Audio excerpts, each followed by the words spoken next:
Okay, here we go again with more Cicero. Ooh, almost the last section. So we just have to get through 36 sections. I think you guys probably thought 34 was long, but it wasn't awful. Oh my gosh. There we go. Shutting down everything in the background. There we go. 34 was long, but I think it was relatively manageable. 33 was very simple, very straightforward. This is, again, I think going to be rather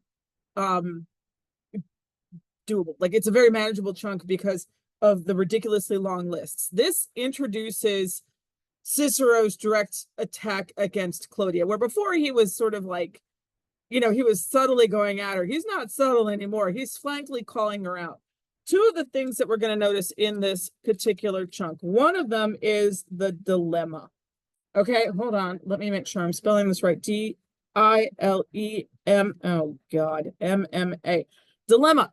Okay, Cicero is known for his dilemmas. You're given an option of two choices, and you make it so that it sounds like the person that you're talking to has only two choices. For example, let's say, Kylie, you can either go home and, I don't know, take a nap or eat a chocolate fudge sundae. I know that was a ridiculous dilemma. I'm really tired today. I'm dragging hard today. I don't know what's going on, but it's a rough day. So you give them two options, right? The options to Claudia is going to be either you tell us that everything you said was a lie, or you explain all the evil things you did. And it sounds like she's got two choices, right? Explain all the evil things she's did, or tell how everything she's a lie. There's nothing in between that says that maybe she didn't do any of those evil things, but she's also telling the truth. That's not an option. So a dilemma. You give this recipient who can't even defend herself in court, okay, these two options. And neither, the trick with the dilemma is that both options have to be bad. Okay, you can't, pick something where someone's good. So the example I gave with Kylie is a completely terrible example. So I don't know, little Johnny can either fail my class or stay in for summer school. It's like there's no chance of him passing my class. He's either going to fail or he's going to go to summer school, right? So neither of those are necessarily the best options as we look into that. And then the other thing that we're going to get is apostrophe. All right, we've seen, oh gosh, apostrophe. This is when he starts to talk to someone who's not there. So he's going to address Clodia. He's going to be like, all right, woman, listen. And that's what he does. He didn't address her by her name. It's like, yeah, woman. And you can almost, it's the same today, 2000 years later. We're like, all right, woman. And it's such a punch, like a gut punch. It's not even respectful. Although he does call her mulier, I guess, instead of something else. So, it was an appropriate term. He could have called her a lot worse things. Those of you who studied Marshall last year know exactly what he could have called her. Now, he's going to be calling her those things sort of like around, but he doesn't actually say it. So it's kind of weird, but that's apostrophe is when you talk directly to someone. These are two things that Cicero is going to use a great deal in this speech. Dilemmas, apostrophes. You guys also know that he's going to use anaphora. All right, the repetition of a word or phrase for emphasis. You see anaphora, you've seen anaphora. He uses anaphora all the time. He's also going to use a syndeton. A syndeton is a lack of conjunctions, and we're going to see it in several places here. And it's like, okay, now you have to do your scansion, your markups, your translation, your discussion questions. You have to do your test, your quiz, your this. And there's no and or anything like that. You just say a list of things. That's a syndeton, no conjunction. So when you're talking about Cicero, dilemmas, apostrophes, anaphoras, and the syndetons, very common, very common. All right, let's look at this. So if you guys remember in 33, Cicero is like, hey, you know what? I shouldn't talk to her myself. I should bring back some dead relative. And he brings back Caecus, the blind guy, right? He's like, because he can't see that she's evil, but Then we get to 34, where we have this rather formal list of charges that her ancestors are leveling at her. It's like, do you not know where you're from? Do you not know who your ancestors are? You come from these distinguished people, and this is how you're acting? All right, 35 sees Cicero saying, all right, I'm putting away the persona. I'm going to stop acting now, and I'm just going to address her myself. And this is in a way also rather ridiculous because, of course, it's a farce. It's who pretends to be someone else in court. All right, but why, judges? But why, oh, whoops, judges, it's in the vocative. Should I, induxi, bring on,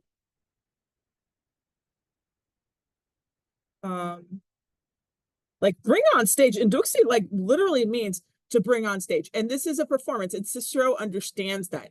And the Romans would have understood that too. And it is very much part, I think, of the speech of the farce that Cicero is making of the courtroom right now. He is making this into a joke by saying, you know, let's bring on the actors, let's bring on the clowns. He's like, but why would I bring onto the stage such a gravium persona, such a weighty personage, such a serious, such a serious, weighty, I'm trying to think of another way, like grandiose person,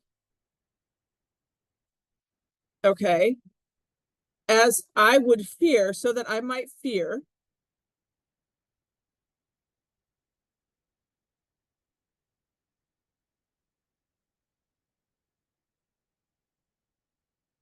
it is 2:30. I've got 15 minutes. I don't know that I'm going to get this done in 15 minutes, but we'll get it done before, you know, I have to shut down. Okay, so here's what he's going to say. But why are judges, would I lead on such a gravium persona, such a serious person, such a weighty, distinguished, might be better, distinguished person, that I should fear lest that same Appius should turn, convertat, should turn, say himself, repente, suddenly, and begin to accuse Caelius. So he's justifying his use of Appius. Remember Appius Caecius, the blonde Appius, the guy who started the Appian Way and the Appian Aqueduct and all those other things. It's like, why would I bring him on if I thought he was going to then accuse Caelius? Notice Cicero never directly talks about the accusations against Caelius. He just says, why would I talk about them? He doesn't refute them. He just doesn't mention them. It's kind of ingenious in a way. All right. So that I might fear, nay, lest idem Appius, make damn certain your dems are the same Appius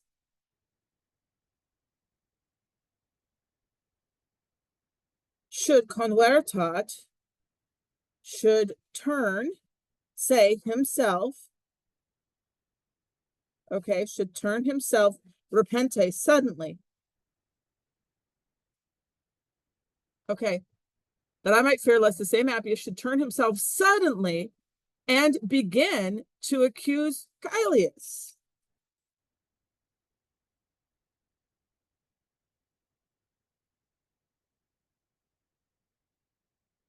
Okay, and began to accuse Caelius illa sua gravitate censuria, with that same, with his own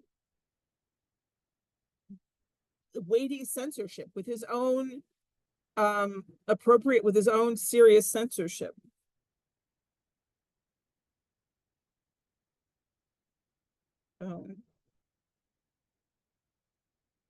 Censorship, I'm pretty sure I spelled that wrong, but it's okay. All right, so it's like, why would he do that? Why would I bring on this guy if I thought he was going to accuse Caelius? Okay, but videro hoc posterius, but I will basically, I will see this posterius later. Basically, he's like, I get where, you know, maybe Caelius could have, you know, some charges pressed against him. I'm gonna talk about that later. So he's like a bait and switch, right? He's like, why would I bring him on? I'll talk about it later. Let's talk about Clodia. Okay. But I will see this later. Okay, posterius just means it's an adverb, it's a comparative adverb, later. Okay, said whatever, but I will see to this later. All right. And judges. Now things get a little dicey here because I've got to flip to the next page. Hold on, let's see. Let's see if I can get both of these in here at the same time. Things are slipping. Okay. Because you have to pick up the confedam. All right, so, and ita ut is introducing a result clause. All right, and it's picked up with a confidam. And judges, I am so confident that I probaturum, that I will justify the life with Tom. Okay. And judges, confidam, I am ita confidam, so confident that I will justify the life of Marcus Caelius to even the most severe of judges. So that's the result clause. You really should be more like that something is happening, that even the most severe of judges will understood let him off. Okay, so let me write that out. You guys are going to have to just deal with the fact that it's over 2 pages. All right, so, and judges, I am so confident that I will justify the life of M. Caelius to even the most severe, it is a superlative, desceptatoribus judge. Accuser, it's in the plural. That, like, I guess you could also be like that even the most severe judges will let him go. Okay, so do you see how that goes? And judges, I am so confident that I will, probatorum, you have that future infinitive, that I will justify the life of Marcus Caelius, so that even the most severe, like to, that even to the most severe judges, he is innocent. Okay? Makes that a better result clause. And now what we're getting is we're talking to the woman. We're talking to Claudia. Tu vero mulier. You truly woman. Pull this up. There. Oof. Focus, focus. There we go. You truly woman. Now also I myself, eloquor, speak with you with no person having been introduced.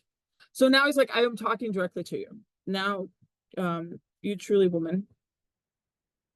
Now, indeed, I speak with you, myself, with no person, no actor. Persona actually is better than, let's say actor. Having been introduced. Okay. So, yeah, persona, I've been saying person, it's really better as actor. Okay. So now, truly, you woman, I speak with, I myself speak with you with no actor having been introduced, or it could be character with no character introduced. If, now here's where things get a little dodgy. If you have to go 1, 2, if you cogitas, if you think that, I don't want to do this. If you think, oh, that's what it is. There's a nos in here. Forgot that. If you think that we should approve these things, so 2, 3, 4, 5. If you think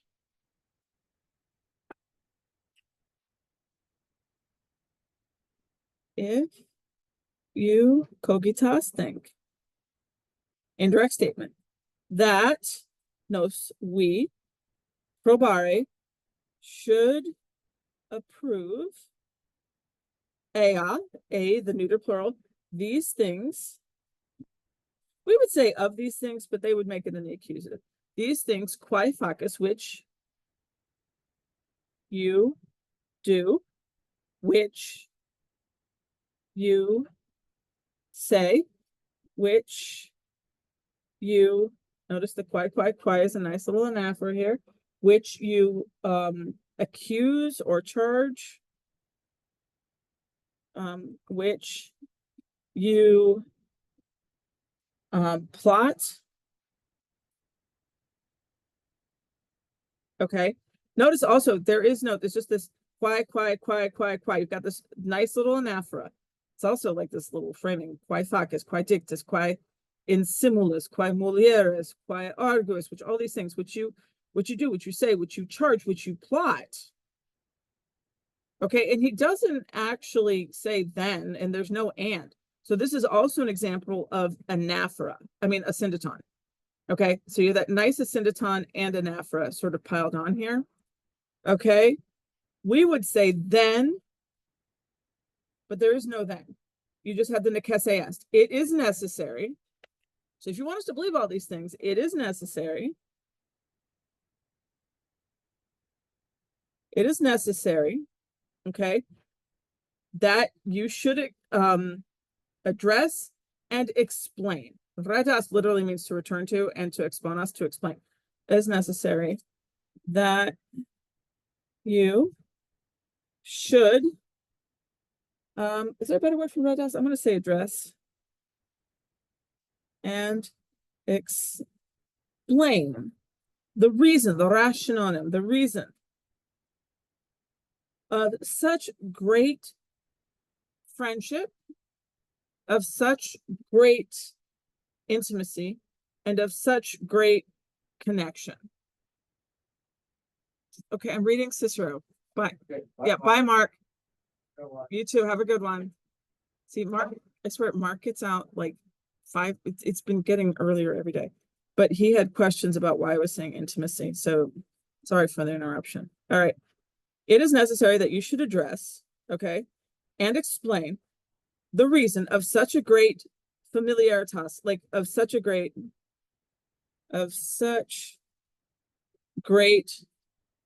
intimacy, like familiar, let's say intimacy, of such great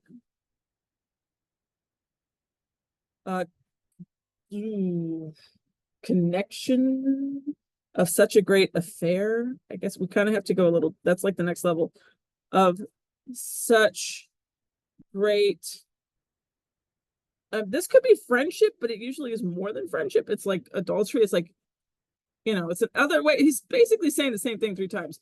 Of such great closeness. Let's try closeness. It's not how you spell closeness, but you guys can get it. Okay. Again, tanta. Look at this. He's just smacking a hammer down with all of this anaphora. Quite facus, quite dictus, quite. Can you hear it?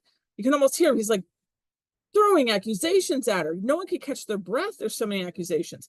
And the total lack of conjunction in any of this makes you feel like there is a never-ending list of things this woman has done wrong. Everything she's done, that she's said, that she's thought about, that she's accused, that she's argued, every friendship she's had, every intimate affair, which, by the way, has never been proved, Cicero's just saying it, of every friendship. So he's just throwing these things at her, and there is no way to catch your breath. All right, the jury would have just been overwhelmed with all the horrible things that she's said to have done. Okay. It's like, if you want us to believe that these things are innocent, then you've got to explain all yourself. So that also is a dilemma, right? He's saying, if you want us to believe what you're saying, then you got to explain the reason of all of these other things. All right. Nowhere in here does he assume that she has a right to make these accusations and also be innocent of all these other things. All right. Quidem accusers, quidem. Notice I hate this. Damn certain your dems are the same. The same accusers, the same, what's this say, accusers. And he doesn't name names. It's a little blank notebook, right? It's like those anonymous postings. Okay, you can never trust an anonymous posting. And now he's giving, well, people have said, well, he doesn't say which people, so can you really trust what he's saying? The same accusers. Okay, yaktant. Literally means to throw out. But here, I think we could say, keep mentioning. Okay. Keep mentioning.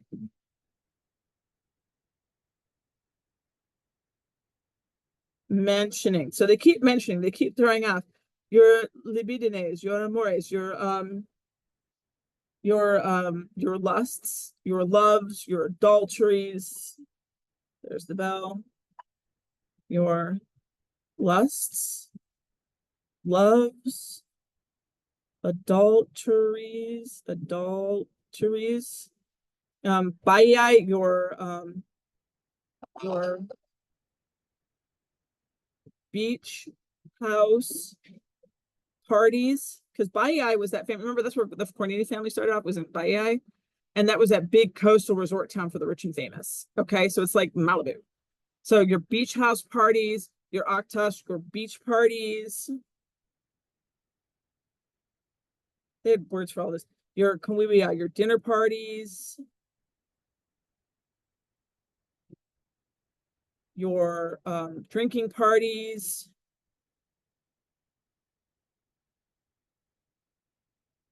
Oh, your drinking parties, your singing parties, your music parties. I'm sorry, I got to get another. Look, this is where I'm at. I had to get another pad, another post-it for all the parties. Your singing parties. We did that one, right? This contest is singing parties. Your music parties. And your water parties, boat parties, like sailing parties.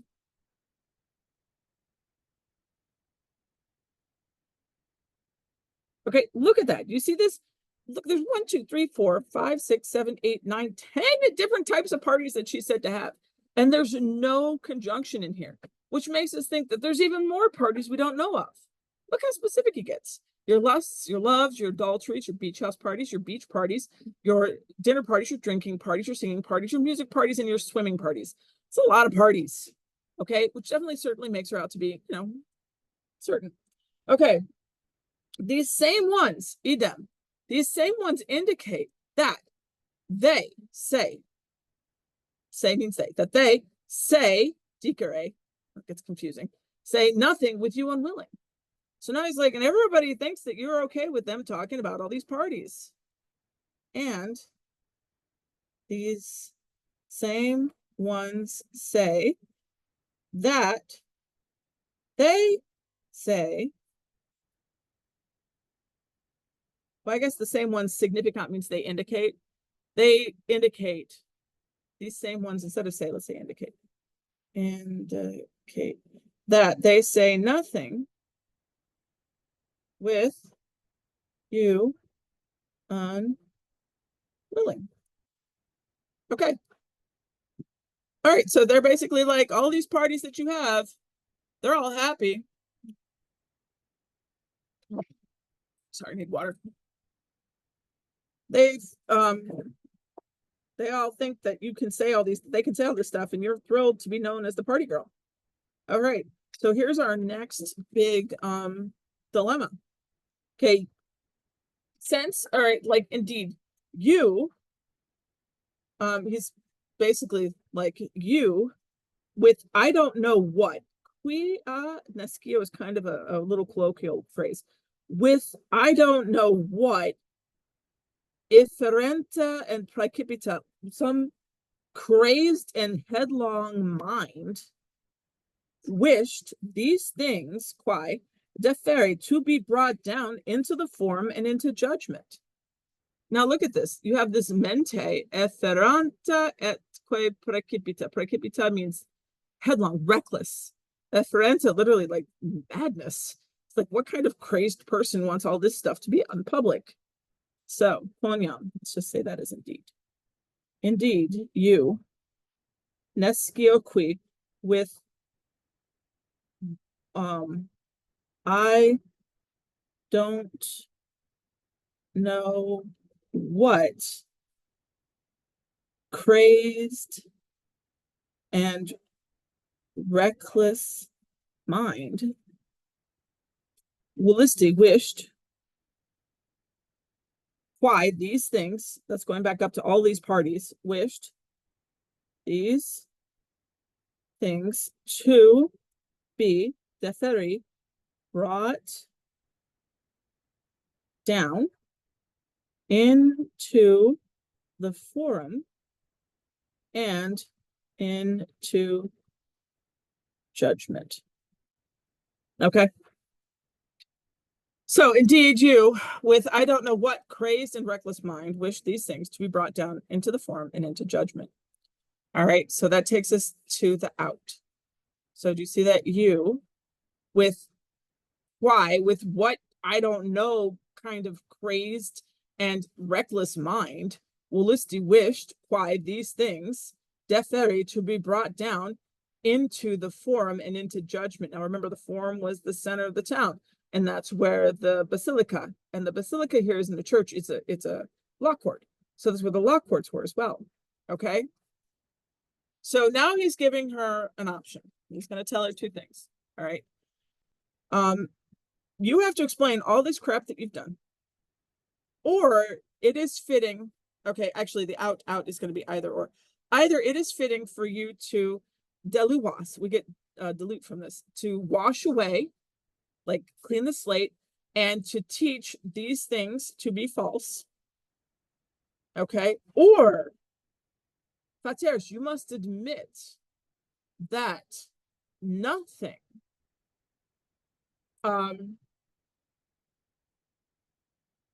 must be believed or is to be believed of your accusations nor of your testimony.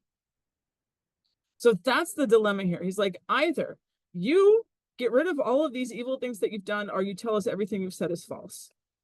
But there's nowhere in this where she could have had all these parties and Caelius could have still tried to kill her. Or there's nowhere in here where she's innocent, but also telling the truth. Notice that the only way that she admits to one of these things puts her on the hook as being a bad person and Caelius off the hook as being a bad person. That's what a dilemma does. So either it is fitting,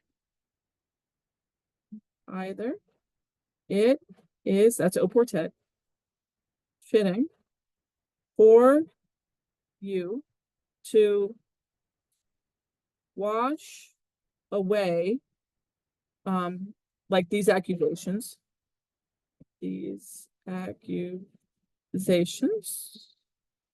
understood, it's not actually there, out oportet dulas, and you will teach these things esse to be false,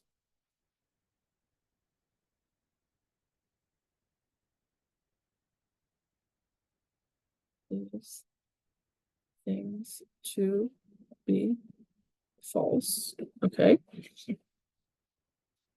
makes sense. All right, so either it is fitting that you will wash away these things and admit them to be false, or you, okay, sorry, I had to stop for a second there. Or, so you will teach these things to be false, or fateras, you will, this by the way, fateare is fatearis, you will admit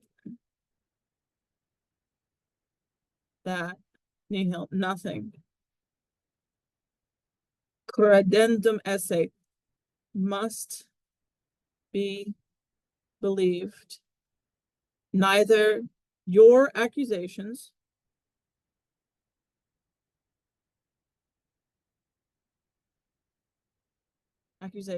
nor your testimony. Okay, so he puts her into, he kind of boxes her into a corner here. He's like, either you're gonna get rid of all of this and prove to us that you're innocent of all these other wrongdoings, or you're going to tell us that your testimony is false. Interesting. So you see how the dilemma works? Makes you think you only have two choices, but actually she could be like, well, actually I did have all those parties, but I'm still not telling a lie. Caelius did try to kill me. All right, that's not an option. And that leads the jury to believe that there's only two options, right? Because it sounds reasonable. It's like, okay, you know, heads I win, tails you lose. People fall for that all the time. Think about it. Try it on your friends. Heads I win, tails you lose. It sounds reasonable, right? Someone wins, someone loses. But if you think about it, you're like, wait a second. That means the one person wins every round. All right, so that's kind of where Cicero is going with this. All right, 36 is coming. Enjoy. Hopefully I'll see some of you tomorrow.